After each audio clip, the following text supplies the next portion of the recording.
Good morning. I'd like to call to order this meeting of the Pension Review Board Actuarial Committee, resuming yesterday's proceedings. Thank you all for showing up. And I see that we have a quorum, and I'd like to ask Ms. Rendon to call the roll. Chair Keith Brainerd. Here. Marsha Dush. Here. Stephanie Light. Here. Thank you. First order of business this morning is an update on the revised Funding Soundness Restoration Plan from the City of Irving and the Irving Firemen's Relief and Retirement Fund. And I'd like to ask Anu if you would please brief us on that before we ask representatives to come forward. Thank you, Mr. Chairman, and good morning, members. As you know, Irving Firemen's Relief and Retirement Fund is subject to a revised FSRP, so we have requested both the city and the fund to provide an update on their progress on developing the FSRP. And to facilitate the discussion today, in your meeting packet behind tab 4, we have included a summary on the FSRP requirement applicable to the Irving Fire Fund, as well as an update on their actuarial status. With regards to the Funding Soundness Restoration Plan, Irving Fire first became subject to this requirement back in November of 2016, and they have until 2026 to attain an amortization period at or below 40 years. They did make some changes. They increased, both the city and the fund increased their contribution rates, as well as at the time the city was hiring new firefighters. And based on that information, the projection that we did in consultation with the plan's actuary determined that their projected amortization period, because of those changes, at the time was 33 years approximately. Since then, they conducted an actuarial valuation in 2017, and they did lower their investment return as well as payroll growth rate assumptions, which impacted their unfunded liability, and their amortization period went up to 70 infinite, and so they're subject to a revised FSRP now.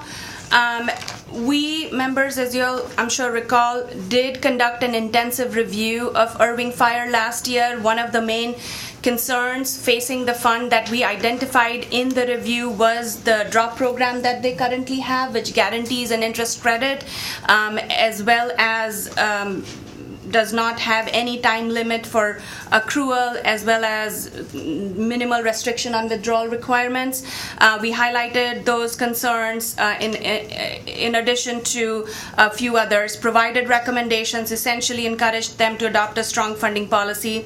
And also, the fund has recently conducted an experience study, and their actuary is recommending to further lower their return assumption as well as adopt a revised mortality table. That concludes my summary, and I'd be happy to answer any questions, members. Thank you. Before we call representatives of the city and the fund up, are there questions from the committee? Seeing none, I'd like to invite anybody from the City of Irving or the Irving Firefighters Plan to please come forward. And if you would, introduce yourselves.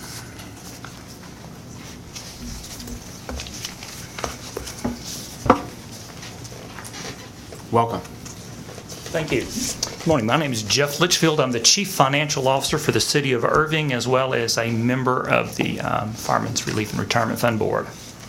My name is Micah Johnson. I'm the Vice Chairman for the fund and also a member of the department. Welcome. Is there something you'd like to say? Yes, sir. Yes, sir. I think so, if it's appropriate. Please. Give some opening statements.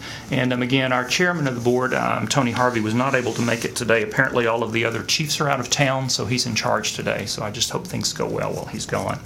I do want to follow up on some things that Anu said. We, in addition to the Foster & Foster information that you... Okay, let me back up. We hired a new actuary. We just were not comfortable with some of the comments and the information that we were receiving from the previous actuary. So we hired a new actuary. We hired Foster & Foster. It took a while to hire them. I think we probably brought them on board in April because we went out for an RFP and selected them. Since then, not only the experience study that you've seen, they've done 3 other experience studies for us, and we're still asking for more because we are, as we undo and unwind and look at the things that are out there. So some of the things that we have done is we've looked at, again, the payroll growth, and we've looked at the investment rate of return, because even though our previous actuary moved it down to 7.5, we felt we needed additional study. So on top of the actuary, we've also gone out for a new investment advisor. We were using Morgan Stanley, and we did interview 6, and it just so happened that our representative, we ended up interviewing them the weekend before he passed away in a plane crash. So we did end up changing. We've gone with Makita, and so we've worked with them on looking at things, and we're looking at right now, instead of the 7.5, we're looking at going down to 7%, because we think that's more realistic. In fact, we're even toying with is 7.5 where we need to go. Investing with my city manager, we would love to get down to a 6.75 on the investment, which is similar to TMRS. We also have another plan, that's the supplemental benefit plan, and it's also at 6.75. So again, we'd like to get there, and his target is to get the fire board there. If we could get there in 15 years, sooner would be great, but again, we don't want to mess up what's going on here, but we do long-term want to be able to bring that down. You mean get to the lower return assumption in 15 Yes, sir. years?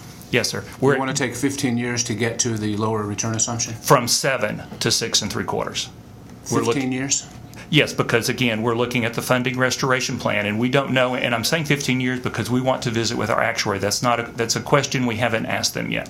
We're looking at, instead of 7.5 right now, going down to 7. And we recognize that increases the difference that we have, that increases the impact by 2.73% of payroll. So we realize we're actually taking that funding ratio a little bit higher, but we do believe that that's the correct thing to do. And we shared that back when we were here in October. Just because 7.5 was thrown out by our actuary, we felt discussion needed to be made with our investment consultant. And they provided us some risk analysis based on ranges from 6.5 to actually 6.25 up to 7 in, I think, quarter increments, and working with Makita. So that's what we're looking at right now. The second thing that we've looked at since then is the payroll growth.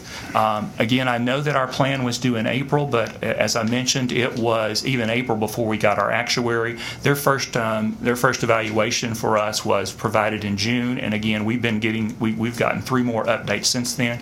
I've actually since then some more information this week, because I want some more calculations done that I'd like to see as we move forward, because we want to fix it.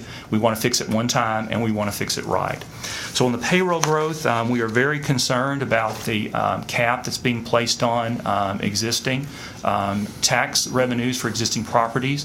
I've actually lived through that before in a different state where there was a restriction, and I know how significant it's going to be in a period of recession. I do not think that our city council would be willing to raise taxes in a period of recession to try to maintain or obtain a 3.5% growth. So I've been there before where I've seen the bathtub drained, and it takes 3 or 4 years to fill it back up because of the revenue growth. So because of that, we're looking at lowering from 3.5 on the payroll growth down to 3 and maybe even 2.75. So we are considering other things. Right now, lowering that to 2.75 would have another, I think it's a 1.53% increase in that gap. So we are concerned about that. But there are other things that we've looked at that have actually brought that down. Some of them you mentioned, and I've got a book here if you want to hear what some of them are. If you'll bear with me. Tell me if I'm taking too long. You're fine, thank you. Okay. But could I clarify? Yes. What you're talking about is this is the calculation of the ADC, but you're still contributing at a fixed rate. Right now, we are contributing at a fixed rate, and I'll get to that in just a moment. Okay. Right now, we're still contributing at a fixed rate. We'd like to get to the ADC. That's another recommendation of our city manager, to get to the ADC, similar as we do to our other plans. So some of the other changes that the board has considered, and again, we've asked for calculation on these. The board has not yet adopted any of these, but these are the ones we've asked our actuary and we're working off of. So we're looking at a adjustment in the assumption for salary increases, mortality rates, retirement rates, withdrawal rates, and disability rates. And those 1, 2, 3, 4, those 5 right there have the impact of lowering the percent of payroll that we need by 2.21%. So the 6 items that we've looked at over the last 4 or 5 months have the effect of actually increasing by it's maybe 2.05, I think, is what the increase would be, just on the things that we're looking at to try to get the assumptions back to correction, to, I think, a correct area. The second thing that we're looking at is the City of Irving has a charter cap of 16.75%, a charter cap of pensions across the board. We have an election on November the 5th to ask the voters to remove that charter cap. So while we're working diligently to come up with solutions, that is going to have a heavy impact, because if that charter cap does not pass, that is going to be different options that we're going to have to look at across the city. That cap applies to totals at the city, not just an individual plan. The fire plan is about probably 30, maybe 25% of our total payroll. So we are under on the other side by 25, maybe 25 basis points, but it's not significant. But there are some tweaks that we can do there if we need to be able to do that. So we've kind of got two things going on. So the City Council has made the determination to move forward and ask the citizens to remove that cap. There was a discussion whether it should be raised or whether it should be removed, and they voted unanimously to go ahead and remove the cap. So we'll wait and see what the election has. It is a single item election on November the 5th. The city manager has expressed his intent that if the cap is removed, his willingness to increase contributions on the city side. And again, our goal is to get to ADC. We would like to have actuarial defined contributions because we think that's the way a plan should be ran. If you don't mind, let me check my notes to make sure I covered everything. Again, right now, with those 6 assumptions that I mentioned earlier, we are at a funding gap of 10.42% to bring us to 30 years. We are actually looking at 30 years instead of 40 years is what we'd like to get to. Now, what I am unclear, and I need to verify with the actuary, does that get us there? Is that based on the 7 years left on the funding restoration plan, or is that 10 years? I just need to make sure I understand that, and I've not been able to communicate with them this week. So I do want to find that out. And I believe you mentioned the funding restoration plan is 40 years, but again, we would like to bring that down to 30. Our TMRS, I believe, and SBP, they are both well below 30. I think they're 23 and 27 years for the general government side, and we definitely would like to be able to bring all of our plans into one thing. So those are the reasons that we weren't able to meet your April deadline. I think we're doing due diligence. I think we are looking at it very thoroughly. We do recognize that the drop at 9 years and at 6 1/4, and if I've read your information correctly, because I used your 2016 report that was reported to the members, we have the longest drop. I think 80% of the drops are 3 years or less. There's, I think, 2 at 4, maybe 1 or 2 at 5, 1 at 7, and 1 at 9. So we're looking at that, the impact of that. But the problem is we have vested employees. So we know we're going to have a generational issue because we have folks that have vested, and then we have a new group of firemen. In fact, you pointed out we did hire a new station. We did a new station, a new medic. So we do have 51 just from those 2 decisions alone. The second thing that we're looking at, and I lost my train of thought, so let me take a breath. Okay, I'm sorry, it'll probably come back to me in a minute, but so there are several things that we're looking at as we go forward in the future that we make sure we want to get it right. We just didn't want to throw something out and then 3 years from now find out that's not the correct assumptions, because again, this is very serious in our community, very serious by our city council, and we've had discussions with that. Oh, I was talking about the drop. The second thing, if my reading of your report is correct, there's only 4 it looks like that actually pay interest on the drop. So not only are we at 9 years, we're at 6 1/4. So those are the things we're exploring. Again, we have the ability to make some changes to drop, and some of the things that we're looking at is that whenever an employee retires, they cannot leave their drop in the plan, because that's part of the problem that we've had. They've been able to leave it in the plan and earn the 6 1/4 interest for infinity. I say infinity. I think the employee, once they pass away, that they could leave it to their spouse, and it goes on. And as you know, as was pointed out, our average earnings rate is about 6.3%. That's an average. That's kind of deceiving. When you go back and look, especially in the early 2000s, when you're paying out 6 1/4 interest and you're earning negative in those years, it's just like a double whammy for those folks that are in drop. So that has a significant impact. Fortunately, the last 8 to 9 years, we've been above.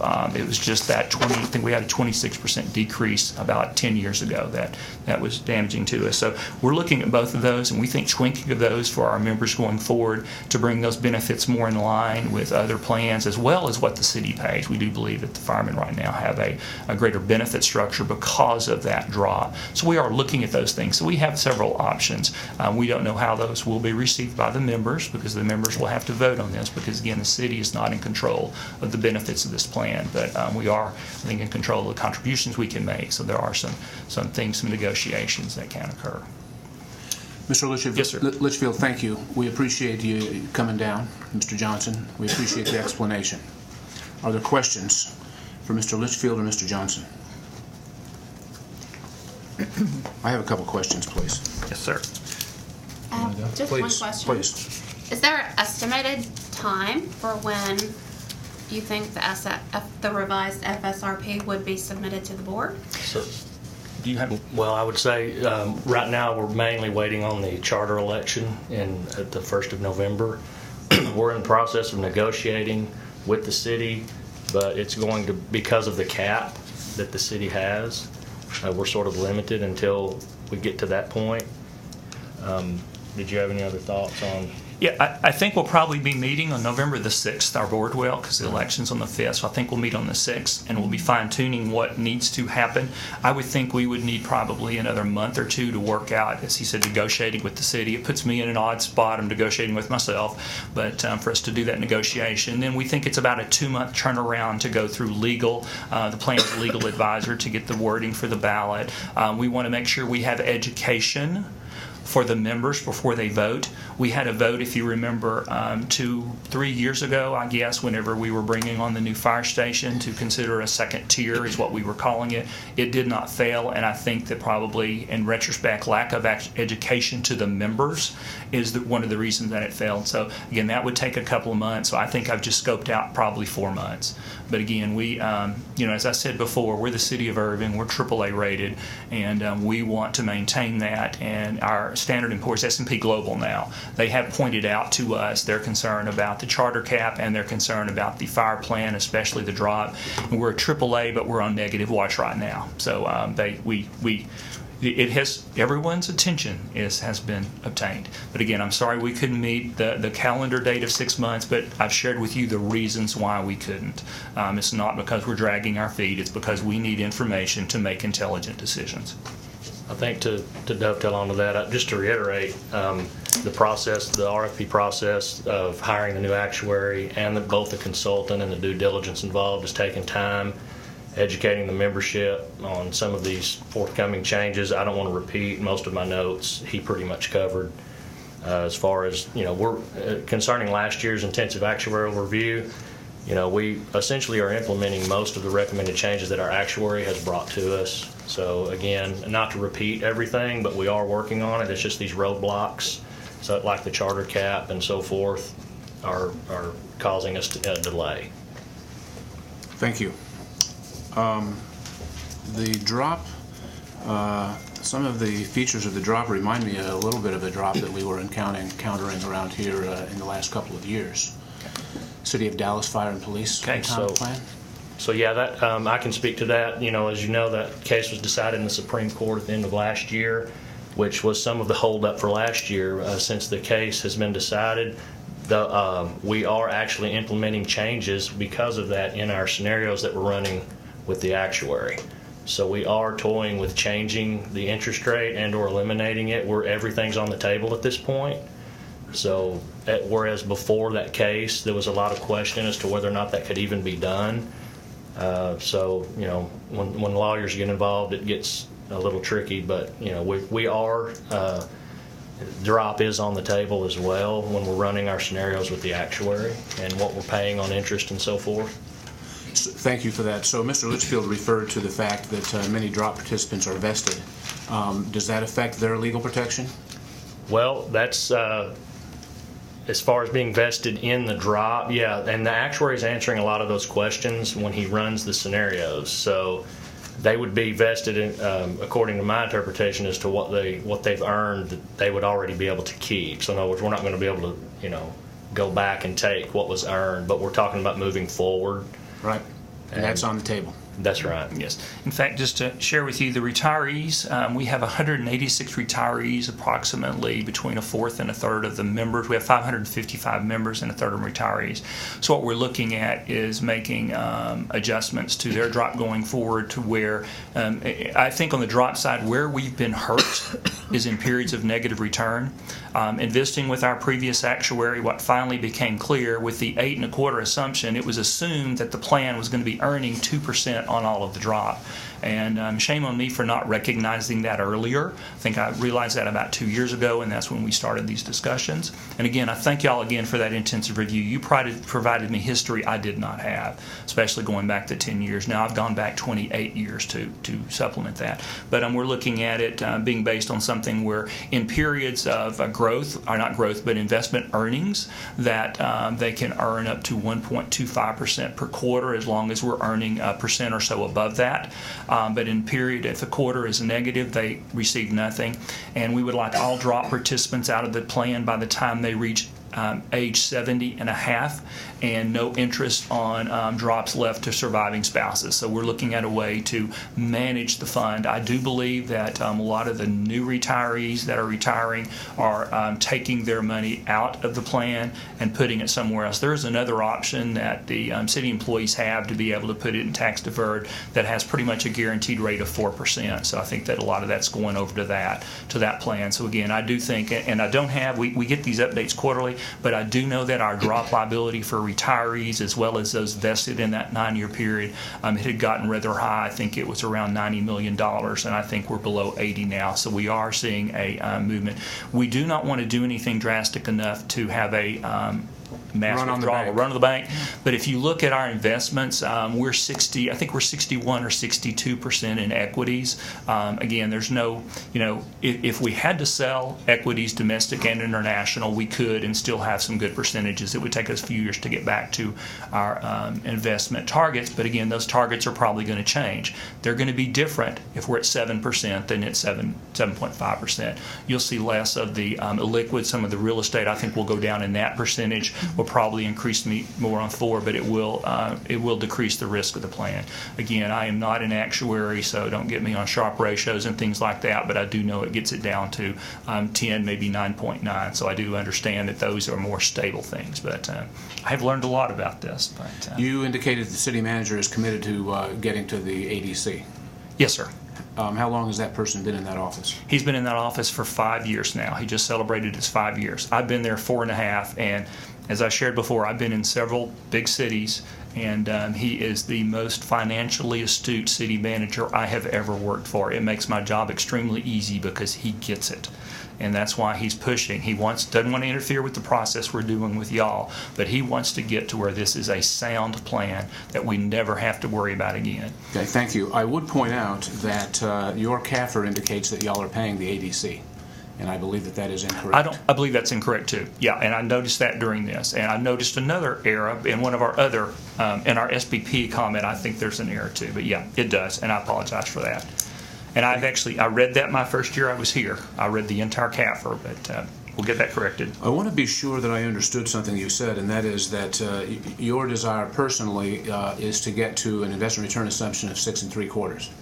Yes, sir. But now that's 15 years to get there. Well, we're going to do 7 now. Because again, the market, I think, and the information that I've read, because I was asked to look, instead of going from 7 and 7.5, could we go to 7 1/4 and then 7 and stair step down? I am not comfortable anything above 7. One of the things that concerned us is our actuary actually put in the report that the average of the 99 plans is over 7.5. But when I went and looked at that, there are so many of these Telfer plans. I think 23 of the 42 Telfer plans are either 40 years or greater, and they have a much higher expected earnings rate. So I've kind of excluded them from my analysis, and that brings us down closer to 7%. Because, I kind of got a little smart aleck with things, but if we want infinity, we're there. We don't need to do anything. What we want to do is bring this down to something that's realistic and get to those plans that are in good shape. With regard to that assumption and all of the others that you were citing, don't you think that the assumption ought to match what your expectations are? Well, at this point, again, The plan has earned better than TMRS, and it has earned better than SBP. But what we've got to do is understand that the additional risk they take, because another thing our city manager and I have talked about is lowering the risk associated with the investment in this plan. Because when I chart out TMRS and I chart out the fireman's plan, we have much more losses and gains over a time period than a more stable, even though it's not a flat line, more stable. Okay. So I could comment on this as well. To me, this is subject to debate at our board meetings at the moment. All of these factors are coming into play. I know for me, for example, I'm more in favor of the 6 3/4 now, just because of some of the outlook that the consultants and managers are indicating, and to your point of what our expectations are as far as putting the amount of risk on our portfolio. So to de-risk it would then mean to lower that assumption rate. So I think the point is this is currently being discussed diligently at our board meetings at this time. Okay, if we think 6 3/4 is the number, I don't know why we would wait to get there. Well, I agree with that statement. It doesn't depend on your ability to pay. You're not paying the ADC anyway. You might as well get the assumptions to where you think they ought to be, and then everybody understands what the cost is. Yes, sir. And I'm not sure the TMRS is a valid measurement. They were all bonds until about a decade ago, and Yeah. they've only slowly been getting into a more diversified portfolio. Yeah, we noticed that. And really, any other plan is irrelevant to your plan. You should look at the numbers. Your actuary and your money manager or your investment consultant. We are telling you. looking at our actuaries' numbers at our past history. We're trying to look forward and not past, but we're trying to utilize the professionals that we have employed to help us make this decision as well. So did y'all answer a question as to when we might expect an FSRP response? I'd say 4 to 6 months. We explained about the charter cap, and then after that, the negotiation with the city, and then it takes 2 months to go to a vote. So I think that's what we're looking at. Okay. Yeah, and again, we apologize. I know it's a deadline, but we want to do it right. Well, it's clear we've that y'all are kidded working about on it. It's clear you're working Yeah. on it, and we appreciate it. We've kidded about it. We'll just make the assumption turn 9 and go home, because then we've met your plan. But that's not. I mean, we care. We care about our employees. That's one thing that Irving has always done. And so we want to make sure we get this right. We know there's going to be some intergenerational equity as we move forward, and that's what we're trying to manage and understand. Thank you. Other questions? Marcia? Sharon, may I make a couple comments? First of all, it does sound like you're doing a lot of good things. Just a warning, I know your actuary is not here today, but if the actuary does feel that any of the assumptions are outside of the range of comfort, he or she is required to document that in the transmission of any results, and that would certainly affect how your bonds are rated and things. Exactly. If there was any sort of qualification in your actuarial report.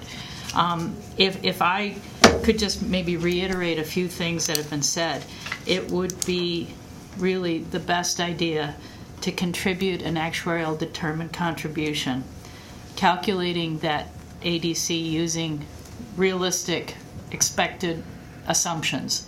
And then you calculating it with an amortization component that's based on a fixed period, with perhaps layering for subsequent changes due to assumptions or gains and losses, so that you're not doing this constant re-rolling and you keep kicking the amortization period down the road.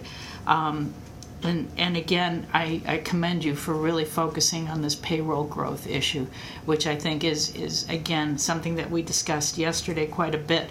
But again, I have a bias against negative amortization within the calculation of an ADC. And I do really feel that very soon the actuarial community is going to come out and really try to highlight this as a problem with something being called an actuarial determined contribution. It should not include negative amortizations. Okay. And again, we discussed yesterday that perhaps now is not the time to take a hard line on this, but I do want to put the word out there that I feel that if you want to call it an actuarially determined contribution, pretty soon that may include a comment that the ADC should never have a negative amortization component. Again, like I said, I've lived through this in another state, and again, I think we are all going to have our eyes opened in about 3 to 5 years whenever this occurs. Yeah, and again, one final comment. I mean, as far as your membership goes, they have this fabulous drop. This is, I mean, think about having risk-free interest, at 6.25% or even 5.5%. When we have an outlook now that we really don't see a horizon for increases in interest rates, especially long-term rates, to have a guarantee of a 5.5% interest rate, that's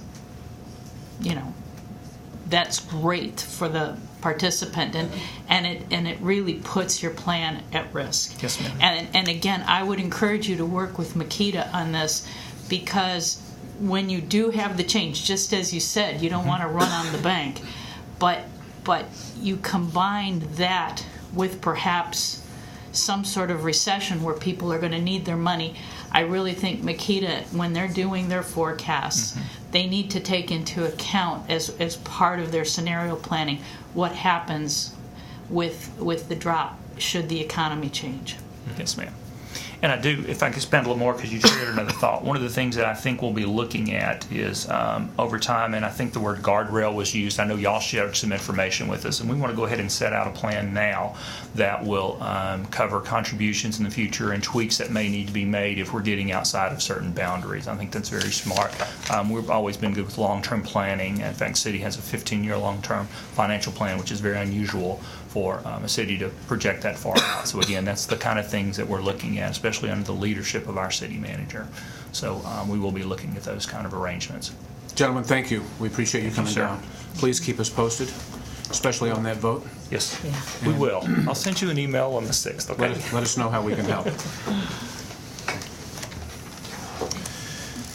Next item on our agenda is informal guidance for conducting investment practices and performance evaluations. And I'd like our PRB staff actuary, Kenny Herbold, to come and explain that to us, please. Good morning, Kenny.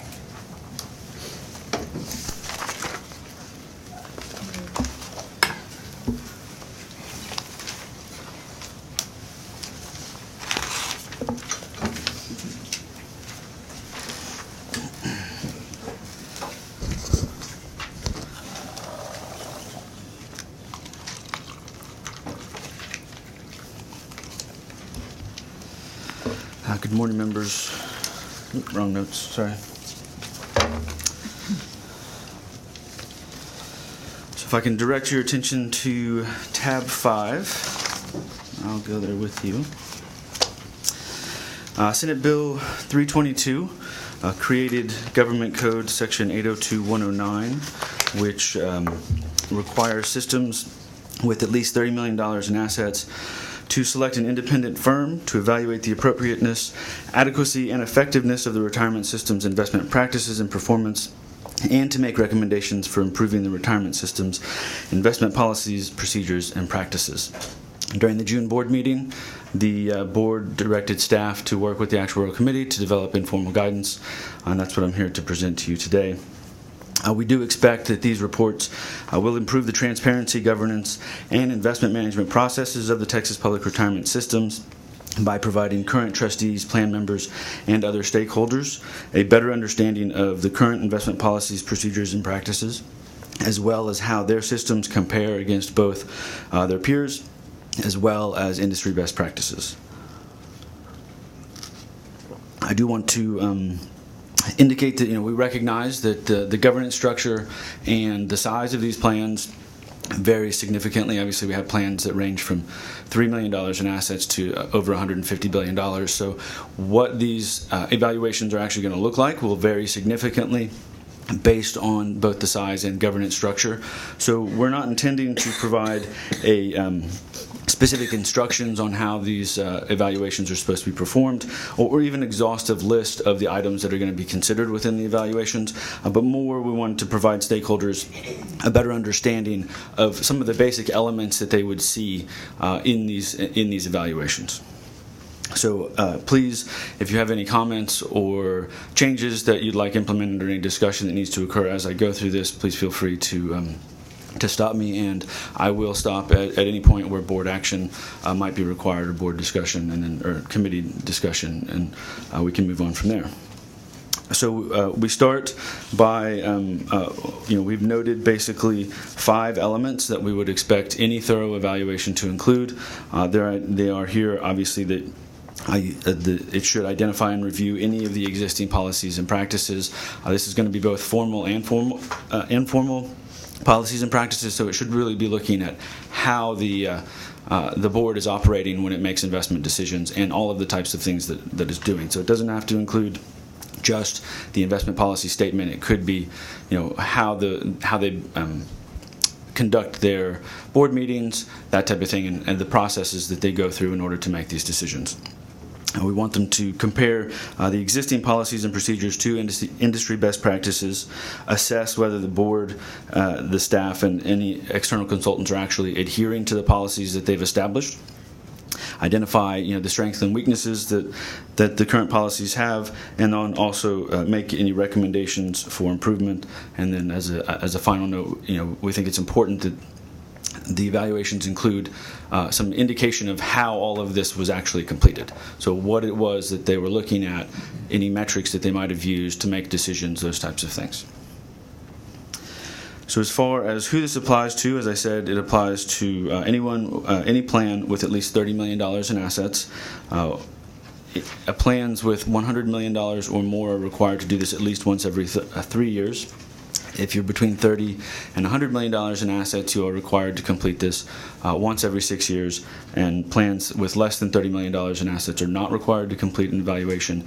However, they are strongly encouraged to consider at least a limited scope evaluation, taking some of the things from here and whether doing self-assessment or hiring an outside contractor to come in and look at what they're doing and kind of learn from the process. And obviously we will be taking the reports that are provided to us. So there is a deadline of May 1st, 2020 when the first evaluation must be completed.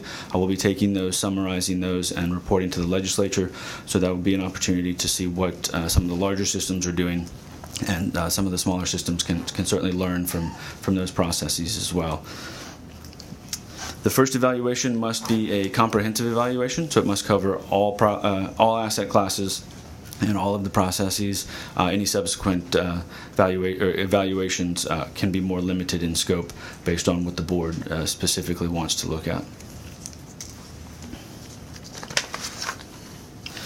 So as we go through, the next 2 sections are independent firm and components of evaluation. We have specifically pulled pieces of the language from the bill, from the government code that are applicable to these particular sections, and included that in the guidance.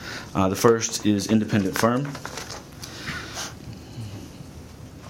So the legislature has indicated that in selecting an independent firm, they must select a firm. They may select a firm regardless of whether the firm has an existing relationship. So that's something that's important to note, that the legislature specifically said it can be a firm that they have a current relationship with. However, that firm may not be directly or indirectly managing investments of the system.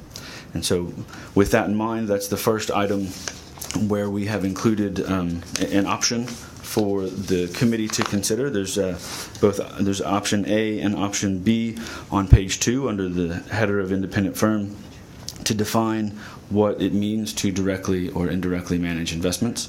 So there's differing language to be considered. Option A is I guess a little bit more narrow, and it's specifically any firm that has assets under management. Option B is slightly more broad.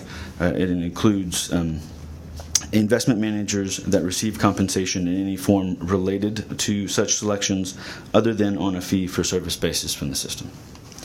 And so I don't know if we want to have discussion about that now, or we want to go through the entire thing and come back to... Thank you. I think we'll wait to have discussion after hearing from you and members of the public. Absolutely. Okay. Thank you. So we also have, a statement in here that says the restrictions on performing the evaluation if a firm is identified based on how it is defined above, whether they are directly or indirectly managing investments, they are not considered independent and therefore they're not eligible to perform any aspect of the evaluation. We also are expecting to see a summary of the qualifications of the firm. So the bill specifically says that an independent firm must have substantial experience in evaluating institutional investment practices and performance. So we would expect to see an indication of what those qualifications are and what that experience is, as well as a statement indicating that they are not involved in directly or indirectly managing investments. The final section that we have is components of the evaluation. Now, basically what we've done is there are 5 different sections that were highlighted in the bill that must be evaluated. So we've taken each of those 5 sections and included a series of questions that one might consider, the board might consider would be included. So these are the types of questions that the evaluation may include. So these questions can also be used if a firm is looking to issue a request for proposal. These types of questions can certainly be used to kind of develop how they want to analyze the requests that they're receiving, or the proposals that they're receiving, or if they're going to develop an RFP and want specific information or specific outlines from these firms, they can include some questions and ask them specifically to answer how they would be performing and what types of questions they're going to be asking. That's all of my prepared comments. I'm more than happy to take questions. Thank you very much. Members, the way I'd like to proceed here is to give you an opportunity, give all of us an opportunity to ask Kenny questions about the factual basis of the legislation and anew, and the staff proposal. But before we get into maybe the more policy-oriented components of it, give the audience an opportunity to weigh in, and let's hear from any members of the public that want to comment on this, and then we can come back to a more policy-oriented discussion among ourselves. Does that sound all right? Any questions for Kenny about the facts of the legislation or the staff proposal? Kenny? I did want to make one more point. We included a number of links in the components of evaluation section, and so at the bottom of each we have resources that are also additional pieces of information that Board of Trustees can consider to get additional knowledge on these specific topics. Thank you. I want to commend you and the rest of the staff on your work on this. For those who are not aware, in addition to being a certified actuary, Kenny Herbold is also approaching completion of his CFA designation, which is no small feat, and so he is well qualified to be speaking on this subject matter. Thank you very much for your work on it. I want to thank you very much for that acknowledgement, for the acknowledgement yesterday. And I meant to say this earlier, that I do appreciate the recognition that the various systems have provided to me and to senior staff, but I think it's important that we also recognize the rest of our staff. They're the ones who are doing the majority of the research, the analysis, and the writing for all of these things that we're producing, the intensive reviews, for the policy guidance. So our staff is, Michelle, Anu, and I are the ones up here presenting a lot of this. They're the ones who are doing all the hard work. So thank you very much. Well, it's very gracious of you. I think many of the members of the staff are over here on this side of the aisle, and we appreciate the work that you do also. Thank you. So at this time, I'd like to give members of the audience an opportunity to weigh in on this staff proposal for guidance. Anybody have comments you wish to share? Please come forward, introduce yourself, and if you could limit your comments to 3 minutes. Yes, sir. Thank you. David Stacy, Midland Fireman's Relief and Retirement Fund. I also want to recognize the work that's gone in on this with what seemed like a simple process by some. Clearly, there are many details to be considered. And clearly, by this proposal of guidelines, many of those details have been considered. But I'm a simple guy. So let me put this simply and try to be succinct about it. And it's related to the qualification of an independent firm.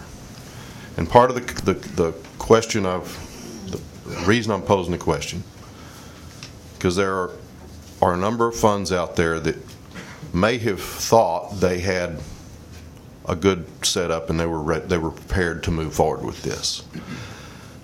But this could be interpreted where they maybe weren't where they thought they were, as far as the relationships, the existing relationships they may have. But say, for instance, I've got Wells Fargo Wealth Management or Wells Fargo Advisors is my consultant for my fund. And in the course of his advice to me as a trustee, as a board, says Wells Fargo has a mutual fund over here that would be appropriate for you to have in your portfolio, which is run by Wells Fargo Asset Management Company. It's not the exact name, I was looking it up a minute ago. You get the point. Both of which are owned by Wells Fargo Holding, all of which. And by my question to you, and ultimately to the board, and to how this guidance is going to be intended, I'm not going to argue the merits of why you would go. I have a personal opinion about it, but I'm not going to argue the merits about why you would or wouldn't consider it one way or another. But I think it's of utmost importance to clarify what the board's intent is, so that all of the stakeholders out there, all the funds, and we're looking at an extremely short timeline, especially for a lot of funds out there that thought they had a good relationship and a good deal going, and then all of a sudden found out, oh crap, this wasn't like now I'm going to have to do something I wasn't planning on doing. So under that scenario, can you give me an idea of what your thoughts are on interpreting in the scenario I laid out? Would that be a qualified independent firm if I'm having Wells Fargo wealth advisors do this process? I typically avoid engaging members of the public in making public comments, but I think your point is well taken.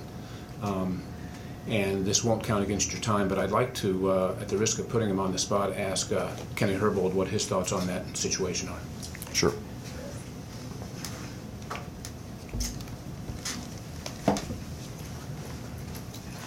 Did you understand Mr. Stacy's observation?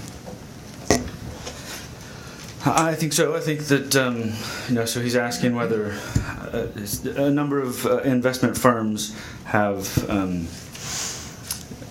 different divisions that perform different functions. So, it's not uncommon in the investment world, and there are probably people here who can have this discussion much better than I can, because they're more familiar with how all of this works. But certainly in some investment consulting firms, there's a buy side and a sell side. So you have individuals who are managing other people's money, making recommendations for whether or not they should be purchasing a particular stock. And within that same firm, you have people doing research who are speaking and making recommendations to the general public, or maybe more involved in working directly with a particular company, helping them with an IPO or something along those lines, right? So they have more intimate knowledge about a particular company than the general public. And so it's possible that, and this isn't specifically related, but it's tangentially related, right? So within those firms, the SEC requires something that is frequently referred to as I believe it's a Chinese wall. So one group of individuals who are picking stocks do not share information with the individuals who are working within the company. There's specific requirements to keep information separate, to maintain a particular distance. So there is a level of independence between those two individual groups, despite the fact that they are all within the same company. So it's a similar situation here, where you could have an independent group that is maybe responsible for managing the investments, and then there's a separate group that would come in that is not working directly with the investment managers, that would perform the type of evaluation. And so presumably there might be some type of separation between those two groups that would allow them to be considered an independent evaluation as opposed to the exact same firm or the same groups who are basically evaluating themselves. So I know that there have certainly been other individuals who are involved in the governance process and reviewing governance that have sent us information about this. Some of them are here, and hopefully they'll maybe come speak to this a little bit later and provide some more information. But thank you. That's helpful. Anu, did you want to add anything? Sure, members. In looking at just to provide more context and some background information, and looking at the statute, the language that the legislature contemplated and in adding to this requirement when they said a retirement system can consider to use an existing firm to conduct this evaluation, they went a step further to say, though, that if they're using an existing consultant to conduct the evaluation, they're prohibited from selecting that consultant if they are in any way, shape, or form directly or indirectly involved in managing assets, considering the fact that this evaluation would look into the details of asset allocation and a lot of the work that those managers, be it directly or indirectly involved, is going to do. So one of the scenarios we had in mind was a truly fee-based investment consultant. Absolutely, a system can use them to conduct this evaluation. However, a scenario that was just discussed, in our minds, we may have to put some additional thought into it, given the definitions we have presented for the members to consider today. Depending upon which way the members want to go, that particular relationship could potentially be prohibited or the firm could be prohibited from conducting the evaluation. So you're saying the legislation may preclude this board from doing anything with regard to the situation Mr. Stacy described? The board can certainly define the, as presented before the committee members, define, clarify what directly or indirectly managing investments mean. However, it's the staff's belief that the legislature, to a certain degree, did intend to prohibit the scenario where the parent company has those different divisions managing assets as well as advising from that type of a firm that has that type of relationship to be able to conduct the evaluation if a retirement system is going to use an existing consultant. Okay. Might I suggest that we not try to resolve this right here and now from the dais? Let's think about it for a moment, and we'll try to provide some staff guidance before we adjourn today. Thank you, members. And certainly an option is we are recommending that we post the draft guidance to our website and provide systems an opportunity to provide written comments for an additional consideration or discussion at the October board meeting. So anything that's discussed here, we will of course tweak the draft guidance based on the changes, post the draft guidance again to our website, solicit public comment, and go back to the full board in October to have further discussions. Okay, thank you for that. Would it be useful to ask the AG about their thoughts about this? We can certainly do that. Because this seems to come down to some extent to an interpretation of the law. We can definitely do that. Okay. Yep.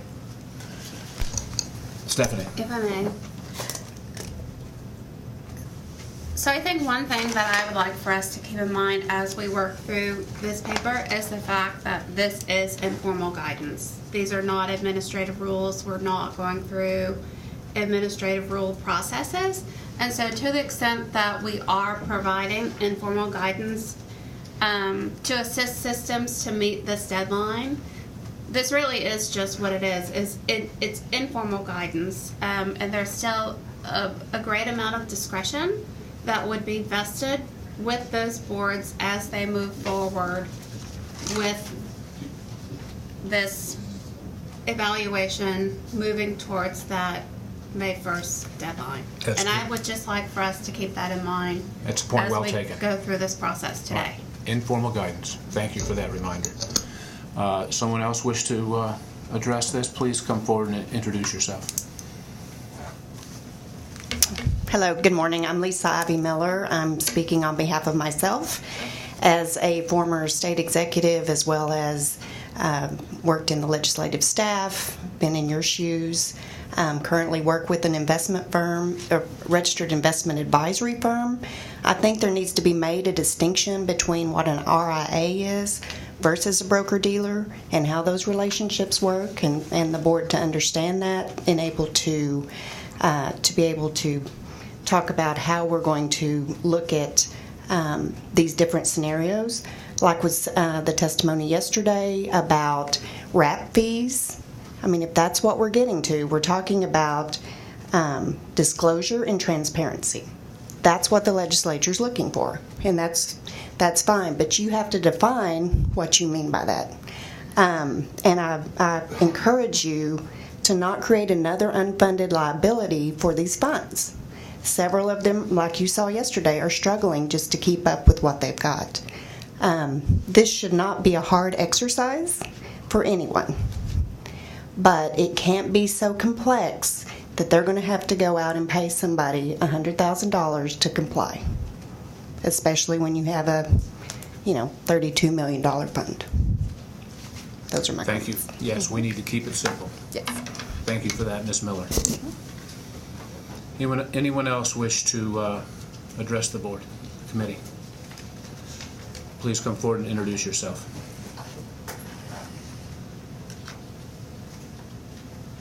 Hi. Good morning.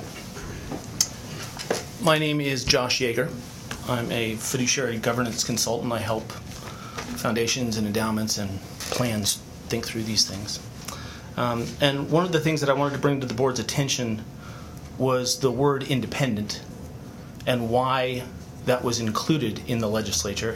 It appears from the suggested guidance that staff has offered that independence is exclusively about the relationship of the management of the assets.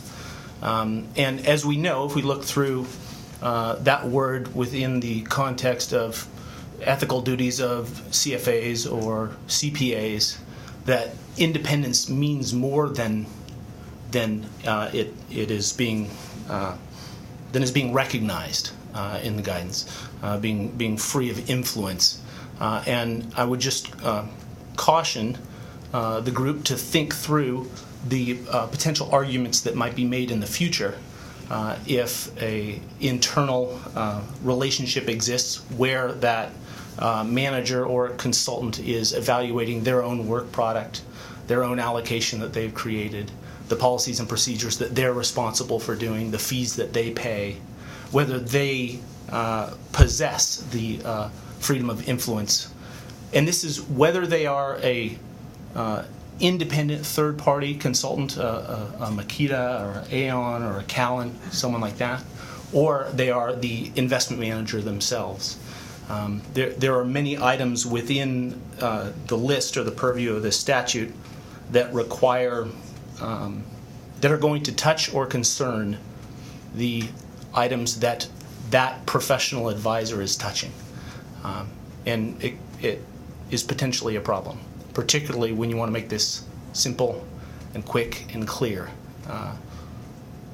The state of Ohio is wrestling through this exact issue right now in what does independence mean when a governance consultant is being conducted.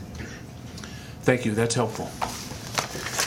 And I think the last two comments speak to the balance that we are charged to strike here. That is between getting complete information and comprehensive information, but also keeping it sufficiently simple and inexpensive. Because, as one of the speakers indicated, the funds that we're working with range from the minimum of $30 million to $150 billion and many in between. And this is going to be an exercise that's a lot easier financially for some than others. And some have got the resources at the ready, and others are going to have to conjure up the resources to be able to do this. And so it's a difficult balance. Well, before I say anything else, is there any other speakers that would like to address the committee? Please.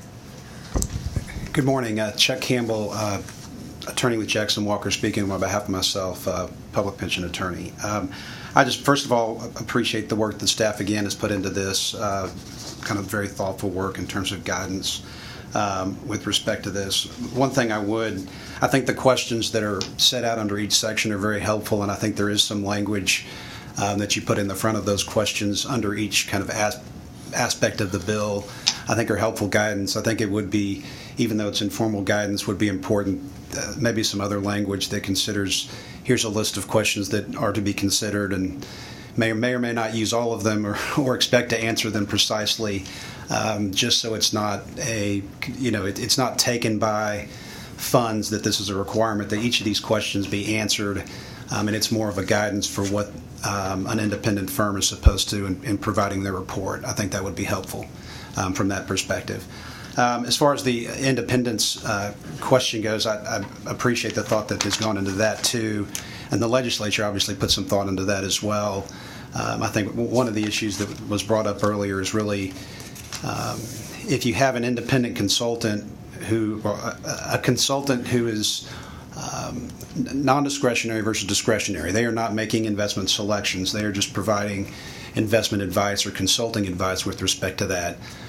But that group happens to have a fund or it might be a money market fund. It might not be a mutual fund and a public equities or something along those lines.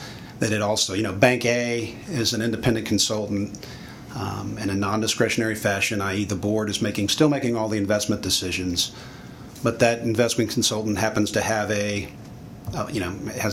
a financial institution that has a money market fund that fund also uses. Is that going to be problematic? It's not a situation where they're kind of picking their own funds and receiving cash from that, but it's just kind of for a smaller fund that might have that set up, is that something that's going to be problematic or not?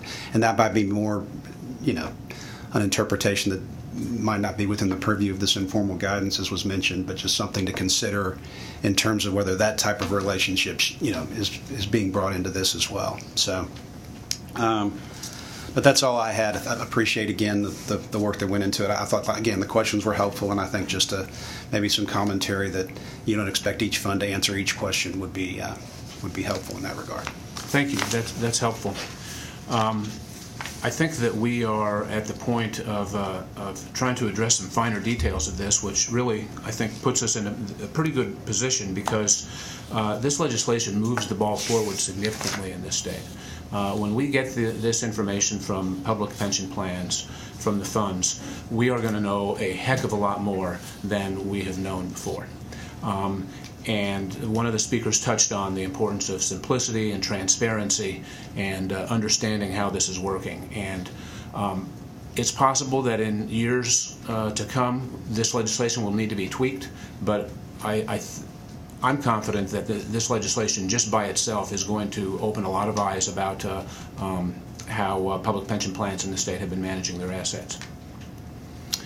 With regard to some of the issues that have been raised today, I'd like to encourage each of the speakers and anybody else who has thoughts about this to please communicate with staff in the coming weeks. And I'd like to suggest to staff to do your best to incorporate the suggestions from these speakers. And would it be appropriate to just bring this combined with the staff's best judgment about these comments that have been made to the full board meeting? Absolutely. I think given the concerns we have heard today regarding costs and other issues, that would be the best approach for staff to work through those comments, incorporate the comments, and then for the board to have the in October. Okay. Committee members comfortable with that? Yes, Marcia? but Mr. Chair, I would like to make a few comments. I understand the desire for keeping costs of this evaluation down. However, as we've seen, especially yesterday, we see that employees, members, firefighters are contributing 20% of their pay into these funds, 15-20% of their pay into these funds. And I think those members, along with the taxpayers, but especially the employees, have a right to know that the money that they're contributing to these funds is being managed properly. And while an initial review done by a truly independent party might be relatively expensive for a smaller fund, I think at least the initial review is a way to really open up and declare that, make things more transparent. I have another, as you can tell, this is something I feel pretty strongly about. I was very disappointed that they included the $30 million barrier, because I think, as we saw even yesterday, it's perhaps a fund that has $5 million that is perhaps most at risk of not really getting good consulting. And so I would have liked to have seen that all of the funds, anybody who takes money from an employee, is responsible for doing a review of their investment practices. So that was a disappointment that I had with the legislation. But then I go on to say, those that are subject to this review, I really do think that that employees who are contributing such significant amounts and may not be subject to Social Security, this may be their only plan, that they are really owed a truly independent review of how their money is being managed. Thank you. Appreciate those comments. Anybody else want to weigh in on this? So I would entertain a motion to direct staff to finalize the guidance for conducting investment practices and performance evaluations, incorporating the changes that we have agreed to, and any technical changes for recommendation to the full board. So the staff will consider these and related comments. Am I reading the wrong thing? No, since that's fine. And then add and bring any comments received from the public to the full. And bring any other comments that staff receives from the public as well to the full board. Thank you. So that is a request for a motion. So moved. Second. It's been moved and seconded. Further discussion? All in favor say aye. Aye. Opposed, same sign. It passes unanimously. Thank you. On to rulemaking related to fee disclosures. And I'd like to ask Ms. Cranes and Ms. Rendon to please come to the table.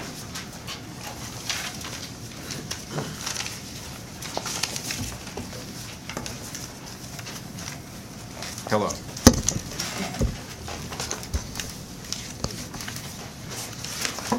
Hello, good morning, members. If you'll turn to tab 6, you'll find a document that we have put into the packet for this last item.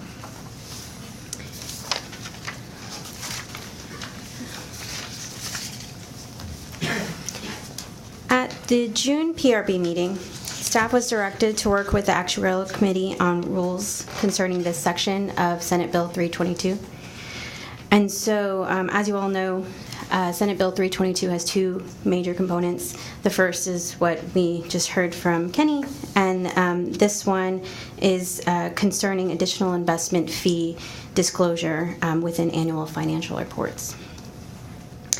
So this, specifically this section of the bill requires the annual financial reports to include a listing by asset class of all direct and indirect commissions and fees paid by the retirement system during the system's previous fiscal year for the sale, purchase, or management of system assets, and the names of investment managers engaged by the retirement system. And the bill also authorizes the PRB to adopt rules to implement this section. The document that we provided for the committee is divided into 3 large sections with our recommendations. And my intention was to pause after each section so the committee could discuss our findings and recommendations, if that works for you. Otherwise, I could just go straight through it. Just go straight through, please. Great. Thank you. So before I start, I wanted to note that this part of the legislation does not specify a due date or a date by which this information must be included in the annual financial reports, and that's certainly something that can be put into rule.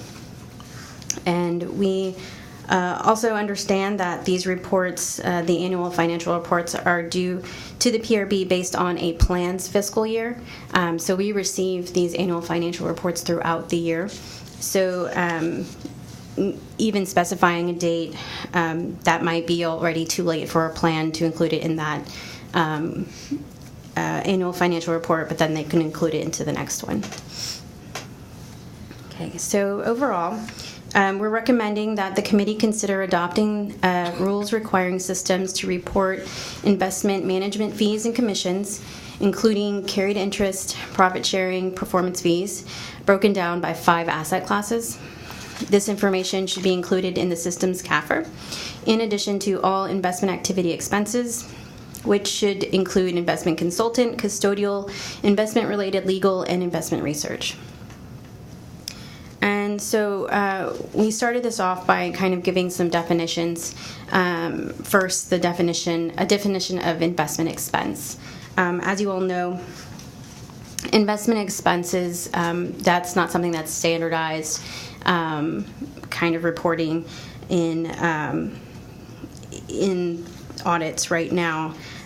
So what we're recommending is kind of 2 things. One is something that we already see mostly broken down currently in investment expenses. And then the first part here on this page 1 is what it comes from Senate Bill 322. So we would recommend defining investment expense as direct fees and commissions, which would include management fees paid from the trust and then also netted from returns, which is also could be called at the fund level. And then indirect fees and commissions would include performance fees, which is also profit sharing or carried interest, broken down by fees paid from the trust and fees netted from returns. And then also broker fees and commissions and reported per share. And so on this next page, again, the first part here shows the kind of again, lending to standardization, providing standardization in investment expense reporting. We're recommending including the next 4 items there in the definition of investment expenses, and those would not be reported broken down by asset class, since they generally apply to the overall investment program. And then we also wanted to note that we did look into securities lending, as it's often part of the, included when we talk about investment income and expenses. But staff is not recommending including securities lending in this definition at this time. And then moving on, as we've recommended defining investment expenses, staff also felt that defining asset classes would lend clarity to that piece of the bill. We did some research and we wanted to provide some fairly large asset class categories. And so that's what we provided here in this table. And we did provide some examples of those types of assets that could be included under those classes. Of course, the examples are not exclusive. We also understand that some investment professionals may have different opinions on where certain things can fit. But we are recommending that direct and indirect fees and commissions be reported by the following, by those assets, these 5 here. And then also wanted to note, under alternatives and other, we realized that other could be something that's necessary to include. If the committee decides that this is what we want to put, wanted to use, and to kind of mitigate the possibility that all reported fees would be put under other, we are recommending requiring all fees listed as alternative and other be detailed either in a footnote or in a separate schedule. And then for this final Piece number 3 on page 3, this kind of puts it all together. We've defined investment expenses and asset classes, and really we just wanted to recommend kind of a reporting structure. Staff has reviewed a lot of the plan's audits, and with that, and spoken to some plans as well, and with that we settled on 3 kind of big items for recommendation on how this could be reported.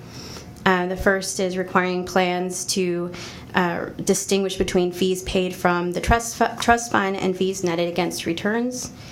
And then also requiring plans to report performance fees, such as carried interest and profit sharing. These kinds of arrangements have raised concerns over the years for lack of transparency, and given that the size of the fees could be substantial amounts, and that the amount of private equity has grown in the recent years and continues to grow, we're recommending that plans report this. We've provided under this one an example of what that level of reporting could look like. And finally, the last recommendation for this section is to require plans to report brokerage commissions by asset class. We have an example here. Of course, this one isn't broken down by asset class, but we have heard from some systems that have indicated that that could be done. Some plans already report this information, and we realize that it might take some work or some effort from some plans to include it. Again, some systems have indicated that they could do this, and for this one we didn't get really specific on this recommendation, but we have seen in some plan audits that this information was reported as maybe the highest 10 or 20 brokerage firms, or maybe having a certain threshold. Even on this one, it lists a certain number, and then it has a summary of remaining.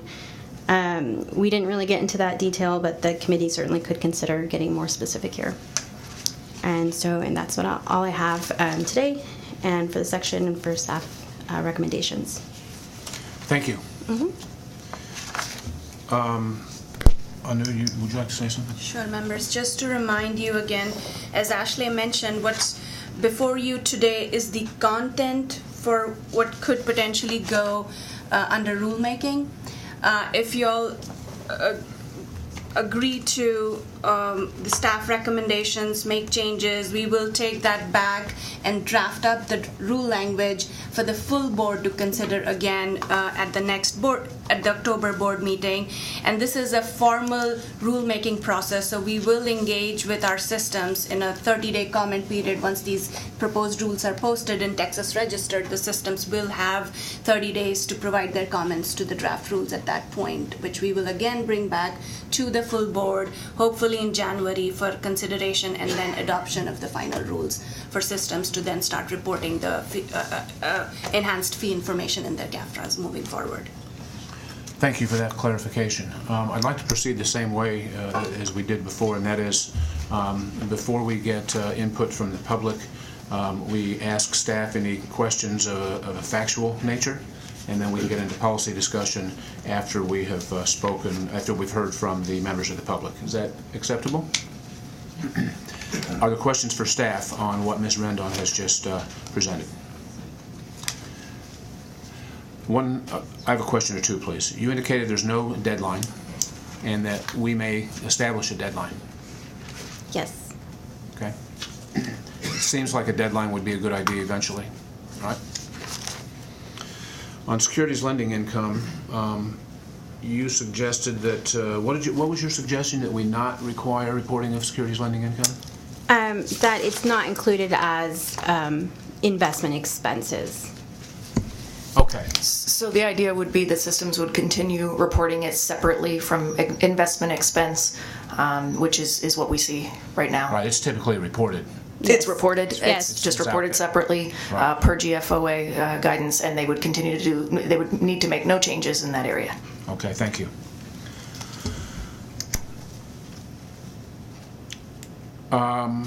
Okay, if there are no other questions for staff, Marcia, Mr. Chair, please. do we need to add trust fees on the top of page 2? Because as I understood yesterday when Westwood was presenting for the Paris fire, that they, in their bundled fee, they included not only custodial services, but they also included trust services. That's something we'd need to look into. All right. My other thought was under asset classes for fee reporting, there will be situations when a fund, a mutual fund, is perhaps a blended fund, and you might want to include a comment about, you know, how a blended fund would report, and presumably they would attribute, you know, if it was a 60-40 kind of fund, you'd take 60% of the expenses and attribute it to the equities and 40 to the fixed income. The other thing that could trigger comments, and this is something that I'm aware of, but I don't know the solution to it, which is in hedge funds, if you have a fund of funds, that usually you can get expenses from the fund of fund managers, but I'm not sure how transparent getting the subsidiary expenses are, and so you might want to provide guidance on what is expected with respect to hedge funds or any fund of funds kind of product. Thank you, Ms. Dush, and we did hear mention of that concern from some of the systems and want to better understand it and whether we can help clarify there at that level is a good request. Thank you. And to add to that, members, just a quick note here. With these asset class categories, the board, at the October meeting, the staff will do some additional research and bring options for the board to consider whether they want to adopt those asset classes as a separate policy document or as a separate form for the systems. Instead of including those in the actual body of the rules, given we'd hear from our systems those asset classes could potentially change, or given we have heard some concerned systems, every system may have their own asset categorizations that they do it. So keeping those factors in mind, an option for the board to consider would be to keep those asset classes or adopt those asset classes as a separate policy document that staff can work on with the systems and could potentially change over time based on what we are hearing from our systems instead of memorializing those in the rules. Yeah, I completely agree with that concept. There's a lot of different ways of presenting this out there, and I think a one-size-fits-all may not work well. And as one example that I was going to raise that may be moot at this point, given that, is that I often think of private equity as different from public equity, and it could easily go into the alternatives category. Maybe that's just an illustration of what you just said, Marcia. As well as private debt. Right. Yeah. Excuse me, members. What we also tried to do with these asset categories was we included those public-private subcategories between each of those to address that to a certain degree, and that may not be the right approach, and we can certainly work on that. Yeah, I like the idea of separating that. One other question, please. Near the top of page 2, you specifically mention investment consulting, custodial services, investment-related legal services, and investment research. Are you proposing that those would be individually reported, not lumped? Right, yes. So we'd get individual amounts for each of those groups? Yes. Thank you. Which we do currently for some systems and many others not. So that would be a continuation of current practice for some and a new experience for others. All right, interesting. Okay. Other questions for staff? Thank you all. This was very well done. Thank you. I'd like to invite anybody in the audience who wishes to comment on this proposal to please come forward.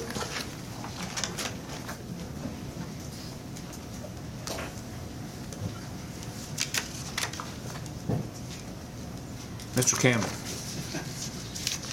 Welcome. Thank you. Good morning again. Again, to staff, thank you for work on this. Again, very helpful in terms of guidance from that aspect. I would just like to emphasize the point that you all have already made with respect to asset classes. Maybe a broad concept that fees are going to be reported by asset class, but that does touch on a point. A lot of different plans categorize different investments into those asset classes. So having to your point, Mr. Brainerd, one size fits all could be problematic in that regard. The second would be, I think, the profit sharing carried interest aspect of the fee disclosure.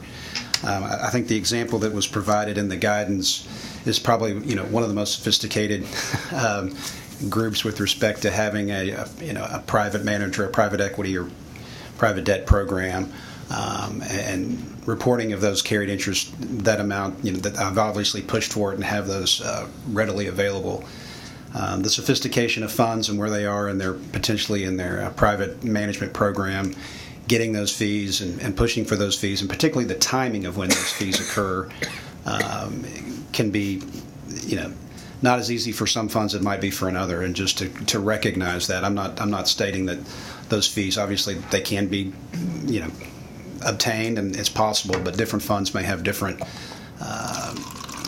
access with respect to those type of fees, and just recognizing that aspect in terms of not only how they're disclosed, but also the timing of it, because for some funds it may be more problematic from different managers who are waiting to provide those fee totals. They don't come out until later in a year, and they can't get those fee totals together by a certain deadline, and just kind of a recognition of that aspect of it might be helpful as well. So that's all I had, but thank you. Mm-hmm. Those are helpful comments.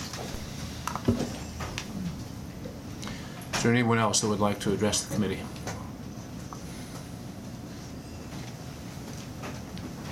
Hi. Josh Yeager from Anados. On this issue of performance-based fees, as you know, there are instances where the fee isn't vested until the deal is done. And if we're merely asking the systems to report on the dollars actually incurred as fees for a particular period, there's a missing piece, which is what are the unfunded fees that will come when the deal is done. So having some sort of clarification, either probably from the contract or the operating agreement in the deals that they do, of what's the waterfall at the back end. Does the manager get 30% of the deal or 2.5% over, whatever the element is. The current guidance suggests reporting only the fee that has matured. The other thing to think about, the last comment of it may be hard for some systems to collect the data for these complex assets. I think it is consistent with the trustee's duty to know the answer. Doesn't matter if they are familiar with the intricacies of these operating agreements that they're signing up for. If their name's on the bottom and they sign up for complicated deals for their members, they better have answers for it, because it's fundamental to their fiduciary responsibility. That's all I got. If it's too complicated to understand, maybe they shouldn't be into it. Amen. If you can't explain it, don't invest in it. Well, and I would further that. I think what we've heard from several of the systems is that they got into deals and they were trying to explain where their performance lagged. They were in the process of unwinding these deals. They talked about getting to deals that they didn't quite understand. So I would second the comment that, especially with respect to alternatives, that the stuff has to be reported, the expenses, the carried interest, and perhaps something footnoted about what deferred fees are. But the fact is, I think, not just yesterday, but I think in the several meetings that I've attended over the last year and a half, that we've seen a lot of systems kind of trying to back out of deals that were too complex for them to have really understood what was going on there. And that goes to the point that was raised yesterday of these trustees have the highest responsibility known at law. And even though they may not have gone through their 7 hours of CPE, at the end of the day, they're responsible for a lot of money. And it's really important that each of the duties of care that a trustee has is manifest or tied back to each of these audit functions. Thank you. Anyone else? Again, I would encourage, please come ahead, David. David Stacy, Midland Fire. Additionally, I appreciate staff's willingness to visit with. There have been a number of stakeholder conversations and other interested parties that staff has had prior to this meeting in developing this guidance, and I want to recognize that I think that was to everyone's benefit that staff was receptive to that. As it relates to the carried interest, the topic of the moment, and this may be a cart before the horse, but I'm looking down the road how this is going to be viewed or treated. At some point, these reports or this information is going to go on a report, and at some point, parties are going to want to glean what were the fees paid relative to what are the assets and what return did you get out of that? I mean, that's been core to a lot of discussion up to now. And it's a fair question. I mean, I'm not questioning the validity of that analysis. But in the more complex fee arrangements where you have carried interest on a deal, and to the previous fellow's point, it's really hard to estimate what hasn't happened yet. You can have a structure of a deal of what it's supposed to be if this, then this, then this, but it's dependent upon all these things to happen, which haven't happened yet, which may or may not happen, which may ultimately affect the ultimate fee, what that's going to be. So for that, I think it's not appropriate to estimate amounts, what they might be, until they've already occurred, because then that's when you know they occurred. But as it relates to that, that may be a year or more later.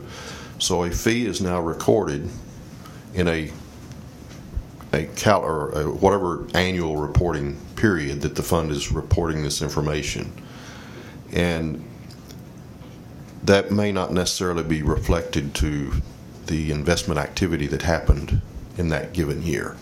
So I'm just in some grander consideration as this unfolds going forward, and measuring fees relative to performance, that in a lot of these carried interest deals, that doesn't occur until way later in the game and doesn't necessarily reflect what the current reporting period is.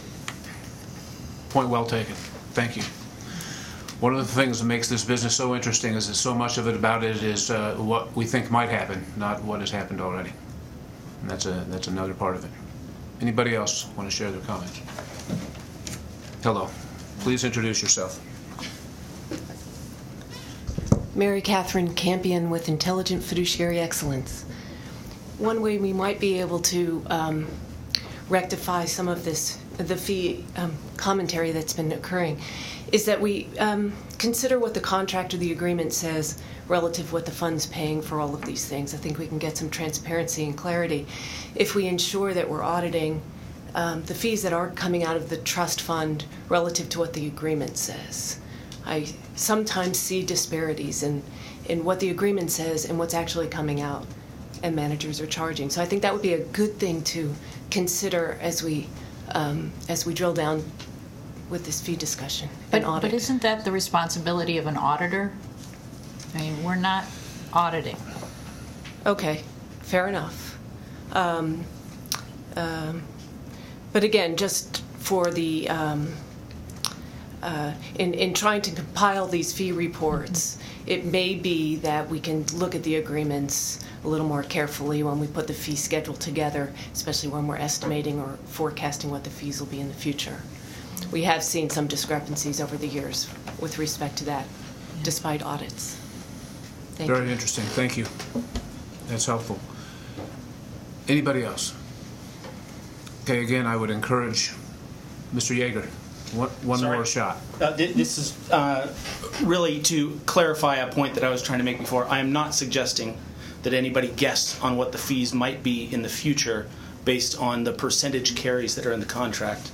I'm just noting that there are disparities of what those percentage carries are in contracts, and this might be exclusive of this reporting responsibility, but it is certainly inclusive of the board's responsibility around fees to understand whether the carried interest that they have committed to share with the manager or the sponsor is reasonable, appropriate, consistent with industry standards.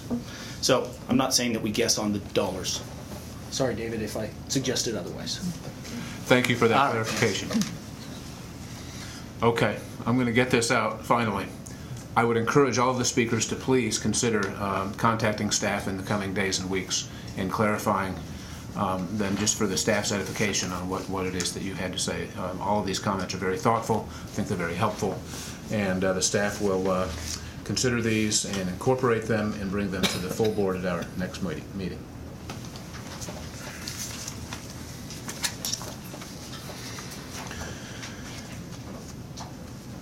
So,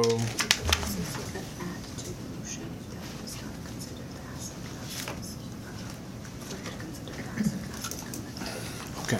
I would entertain a motion to direct staff to draft rules relating to fee disclosures, incorporating recommendations agreed upon by the committee, including the possibility of separating the asset classes from the rest of the recommendations, and the asset classes would take the form of an appendix, but reported separately as we discussed for consideration by the full board at its upcoming meeting. So that is a request for a motion. So moved. Second. It's been moved and seconded. Is there further discussion? Okay, all those in favor say aye. Aye. Aye.